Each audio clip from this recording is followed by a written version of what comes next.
Hey guys, and welcome back to another edition of Fixing Bad the Bronze Edition, brought to you by SupplyBlocked.net.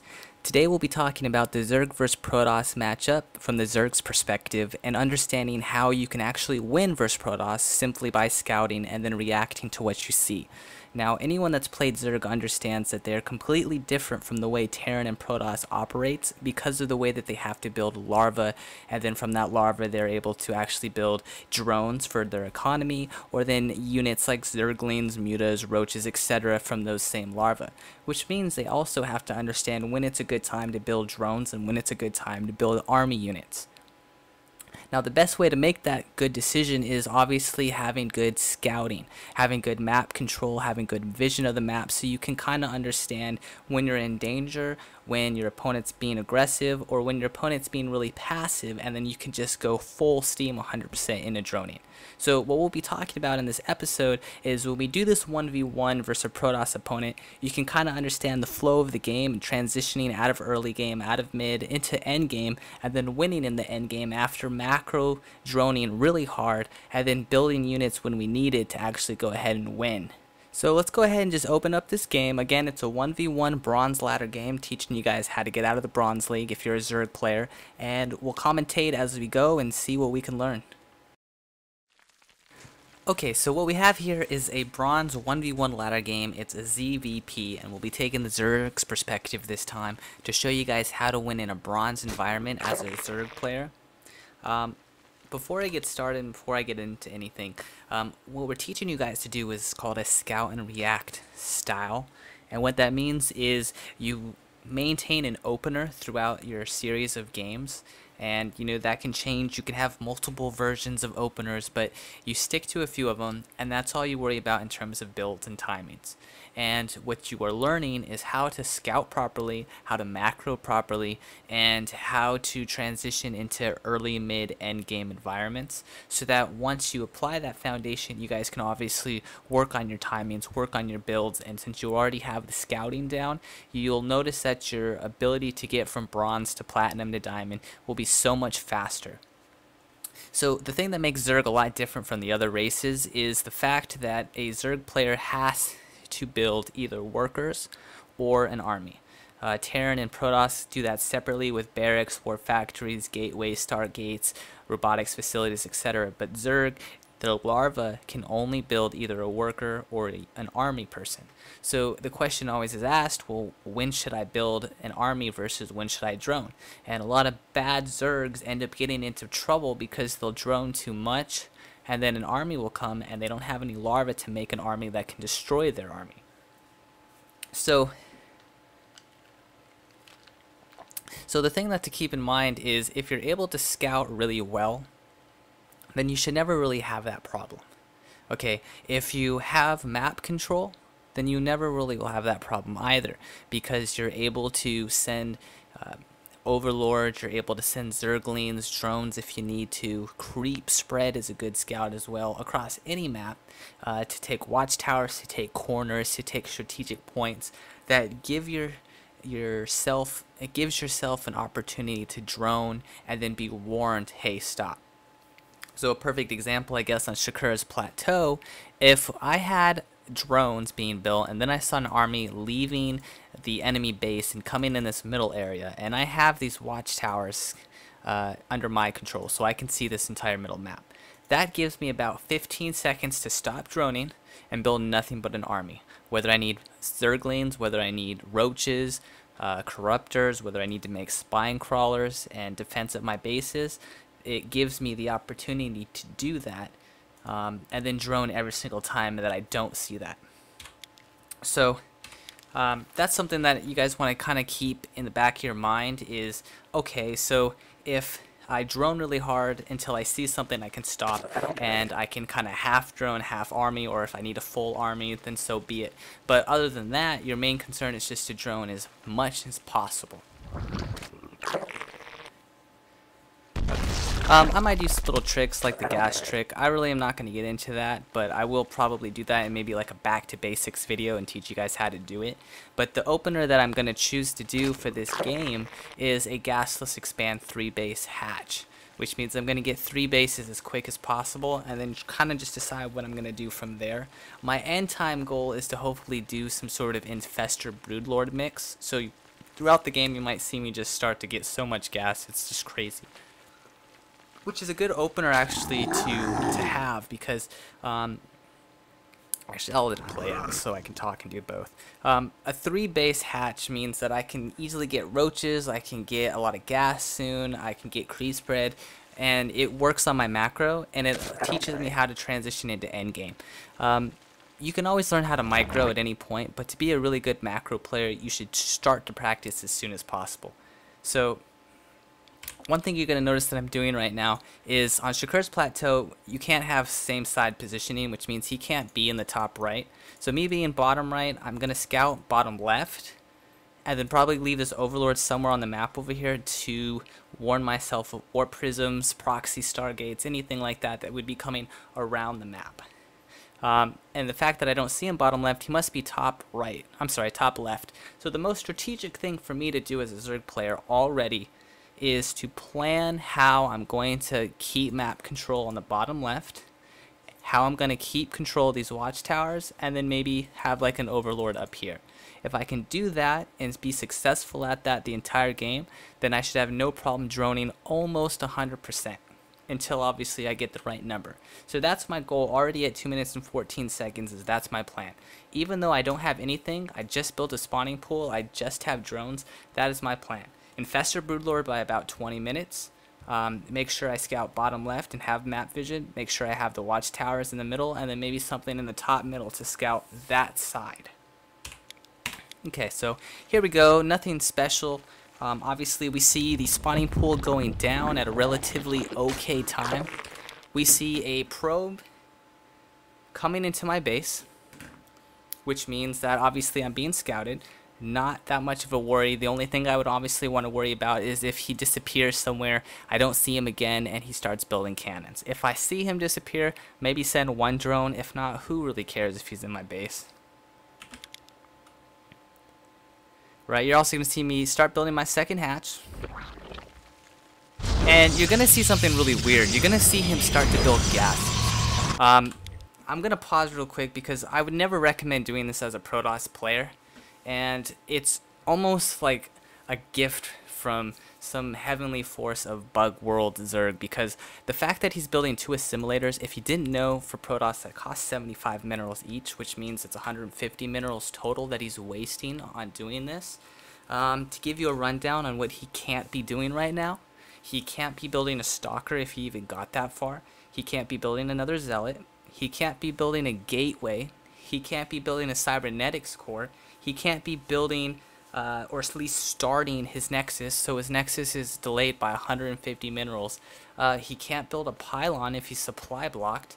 So the fact that he's doing this thinking that it's hurting me is actually hurting him, because I wouldn't normally even care to get gas this early because I'm doing a gasless expansion.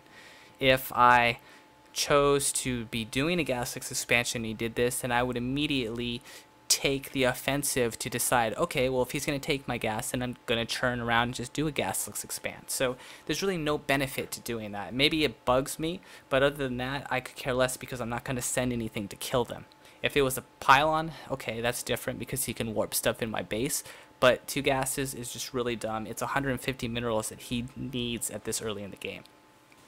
Oh, and another thing I forgot, he won't have a forge, so this would also be a perfect example of a time to probably go attack him. The fact that I have, what, 3 larvae? Let's just guess. Assuming that I didn't have a long game, if I was to send 3 Zerglings right now, look what he has. He has nothing. He has 2 gates. That's it. I could come in here, take complete control of this natural. He would never get a natural done. I could probably even just run in and win the game. So it's just stupid things like that that early bronze players do that you should easily be able to notice and capitalize. And then if you're a Protoss player watching this, don't make that mistake. Okay, so no reason to fret. I'm going to go ahead and send that drone over there to go ahead and get my 3rd. Those gases are going to go ahead and finish. Not a big deal. Just make sure you kill the probe. You're also going to see me not really overreact to it. I'm going to build a couple of Zerglings just to get the watchtower, because I need to make sure, even though he doesn't have a lot, I need to make sure there's no sneaky aggression coming like Zealots or Stalker Rush. So I'm just going to go get my queen. I'm going to wait for my hatch to be done. I'm going to build queen at that hatch. I'm going to see a Zealot come across the map as soon as I take this watchtower. That's why it's critical to get the watchtowers as soon as possible. The fact that he has a Zealot coming means he's obviously doing some sort of aggression. He'll probably send a second one if I'm guessing, just because it's kind of dumb to just send one. Even if it is bronze, they have more common sense than that. But it's, like I said, it's so important that I obviously have this Overlord here, which it won't really matter until mid-game. But to get these Zerglings out as soon as I could to watch the watchtower will make sure that I see this, and then I can react and not be surprised. And I mean, because of that, you're going to see me have a queen being built. You're going to see me send this queen down here to my natural to defend and then take out that Zealot. You're going to see some Zerglings being built just in case. Especially since there's 2 Zealots in my base now, just having those extra Zerglings will help me out. I probably don't need 8 Zerglings, but that's fine. I mean, it's just something you'll get used to being more comfortable later on. And then maybe you'll just stop at 4 Zerglings and then you can drone from there. You're going to see him actually retreat with this Zealot. This is a good indicator that he is done being aggressive.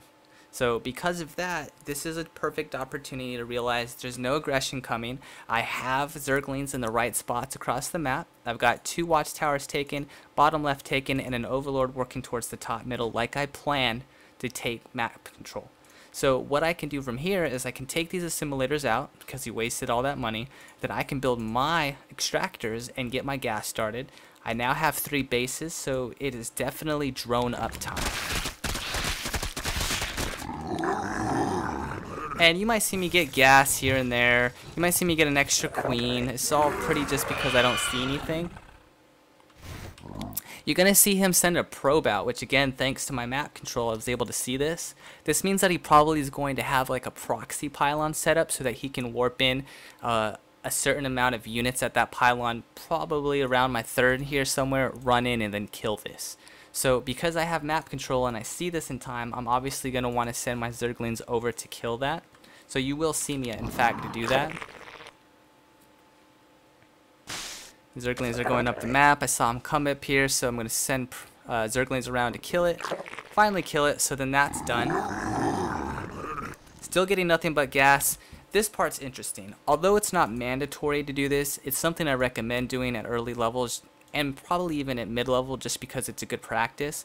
I don't need this Roach Warren because I haven't seen anything, but generally a Protoss player just loves to have timing attacks accomplished. So what you're going to run into the higher you get is you won't see anything out of their base, but then out of nowhere 8 gates will come down and then you'll see 6, 7 stalkers just run across the map. So the fact that you have a Roach Warren just in case means if you see something fishy, you can immediately just drone up about 10 roaches and then send them where you need to. And then obviously you're getting your upgrades by doing an Evo chamber. I get 2 of them just so I can get double upgrades. All the while, you know, I'm still droning up. I'm about 50 right now, so I'm still working on droning up really hard, getting my gases and whatnot. Still have map control. And now what I'm going to do is I'm going to send my Zerglings up the ramp to see what kind of defense or what kind of unit composition he has. Like if he has a lot of stalkers, if he has a lot of sentries. We'll just see. So he has a lot of zealots and stalkers. Now, normally anyone good would tell you this is a great opportunity just to go win. And I will talk about that in different videos of winning with different styles. Because we're macroing and I want to teach you guys how to macro properly to mid-game, we can just assume that this player has more than he actually does. But just as a reference point, because he has, I don't know, 1, 2, 3, 4, 5, 6 zealots and 2 stalkers, he has majority into a ground army, which is very slow, which means I'm completely safe to have watchtowers, and that's it. If I saw Void Rays or something weird, then maybe I'd want to pull my Overlords back, maybe put them in a lot different spots to wait and see where those Void Rays go. But because this ground army has to get to my base by ground, I'm in perfect position to 100%, 100, and I can't even type that, 100% drone. Okay, there's no reason whatsoever right now to not drone. I can stay at 12 Zerglings until I see something else. And because I don't, then it means just drone up. No big deal. Just drone your ass off. I'm also going to get a macro hatch just for later on. I can build a bunch of units when I need to. Really, there's nothing at this point in the game that's worth commenting on. It's just a massive drone up, getting hatcheries. This is all standard because you want to focus on getting your lair and your hive completed, making sure that you get overseas completed, and just droning. I mean, I can't overstate this enough. If you are scouting perfectly like I am with this map control, then you need to be working on creep spread, 100% getting drones, getting bases, and getting gas. That's all you have to do. Hypothetically speaking, at this point, if I saw a bunch of stuff come across the map, I would turn those 19 larvae into roaches or zerglings or infestors if I need to. Process complete. We're just going to keep going in here. You're going to see me get greater spires very soon. Mutation. As soon as I get my hive completed. Now, in this point of the game, on the flip side, a good Protoss player would start getting his Stargate. He would start getting his Colossus and Archons and upgrades and all that good stuff to prepare for some sort of Broodlord Infestor. I'm assuming he's scouting me as well with an Observers if he's any good. So, something to do while you're transitioning into this point is you're going to notice me in a couple minutes here. I'm going to start scouting again to make sure that I'm on the right path. And when I say that, I mean I need to make sure that I'm going to be going into an army that's Protoss that favors me. So not a lot of Stalkers, not a lot of Archons, definitely not Void Rays, definitely not a Mothership. You'll see me purposely do this, and I do recommend this.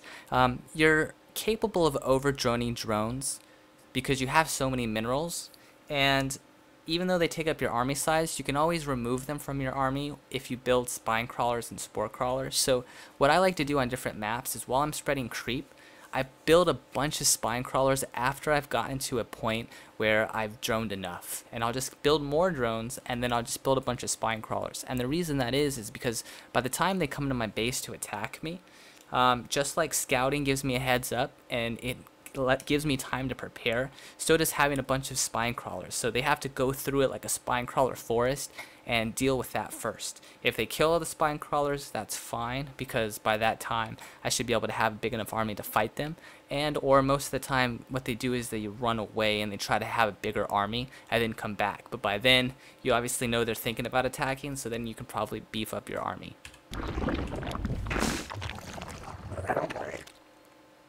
Alright, so you're going to see the spire go down instantly into a greater spire. Creep spread's being sent out, and now I'm going to send my overseer around to scout. Like I said, to make sure I know what I'm going against. Okay, I still see the same army down there. It's not very big, so I'm really safe. I go into the base, and I'm going to see a Dark Templar and a Warp Prism. Okay, so that means, obviously, anyone out there can guess, I'm probably going to be Warp Prism harassed with Dark Templar. He's going to send his Warp Prism somewhere to one of my bases and do harassment. So the appropriate reaction to that off scouting is build a bunch of spine crawlers and spore crawlers in all my bases, and just keep an eye on the mini-map, and then have enough Zerglings around my base to make sure that I can obviously defend it as soon as he does that warp in, and then still build my main army. So you're going to see me go around my entire base, build a couple spore crawlers and spine crawlers here and there. You're going to see all those drones, but they're purposely over drones, so again I can make more spine crawlers when I need to. You're going to see me build a bunch of corruptors because I'm pretty much ready to go in for the win with Broodlords. You're going to see all those turn into Broodlords, and then I'm going to start my infestors. You're going to see the Warp Prism come up here. And you're going to watch, you see I build a lot of Zerglings because at this point in the game, he probably has upgrades. He could probably warp in like 10 Dark Templars, so it's not an overreaction to build 26 Zerglings.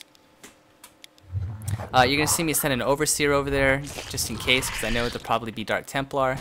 You'll see Dark Templar being warped in. I have an Overseer, I have a bunch of Zerglings. So just because of scouting, I was able to know this was coming eventually, and then I kept an eye on the mini-map, and then I was able to attack once I saw it.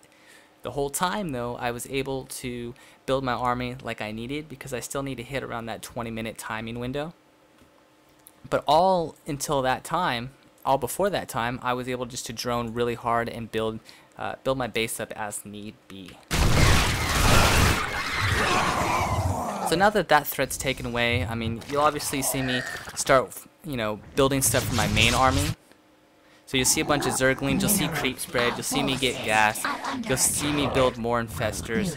You'll see that he actually finally builds his third base really late, which is about the time that I want to attack anyways. Complete. So again, I'm just going to build a bunch of overseers, get a little bit more creep spread, get a little bit more infestors, and then I'm going to be ready to attack. You'll see me get an emergency fifth hatch just in case I run out of minerals at one base. Then I'll just transfer them real quick and then establish gas at that one, etc. Just so I can keep the flow of my attack going. You'll see that Immortal died in my Spinecrawler forest. And I mean, right now, this is the point where you've maxed out an army. You're getting upgrades, you're getting your hatch, you have a bunch of Broodlords ready to go, and you have a bunch of Zerglings and Infestors in your army. And then as those die, you can go ahead and just start spamming a bunch of Zerglings across the map. Our forces are under attack. Okay, and then, obviously his third base is going to go down. I'm not even really doing any micro at this point. It's just because it's so overwhelmed by how much macro I've already done.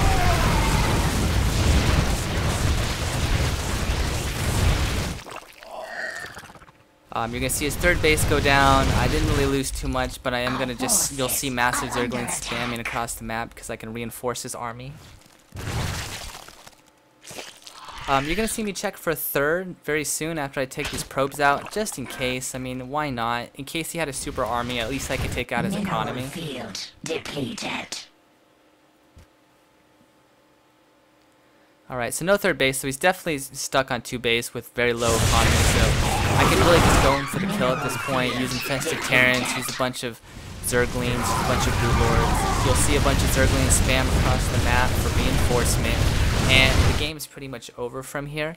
The game could have probably ended a lot earlier just based off what I saw, but just understanding the flow of the macro, understanding how to get to this point is more important to you guys. So again, he did steal gas at the beginning of the game, but it doesn't matter because we chose to do a 3-hatch gasless expansion. He did do some harassment with some zealots early on, but we had the watchtowers to watch for that, and then we just built a couple queens, and we bought some Zerglings to deal with that, and then we just went hardcore into 100% droning. Had we seen anything else come across the map, maybe we would have stopped droning, but like I said, if you take control of all those key points on any given map, then you should be able to 100% drone. If you guys have any questions about this sort of infestor style, broodlord style, or you guys would like to see a different style, then please contact us at contact@supplyblockt.net. You guys can also go to supplyblockt.net and hit the contact page and just shoot us an email, shoot us some replays or questions, comments, feedback that you guys need, and we'll definitely, respond to you guys as soon as possible. You guys can also leave feedback, questions, comments at youtube.com/supplyblockedSC. And again, thank you guys for watching the Fixing Bad Bronze series.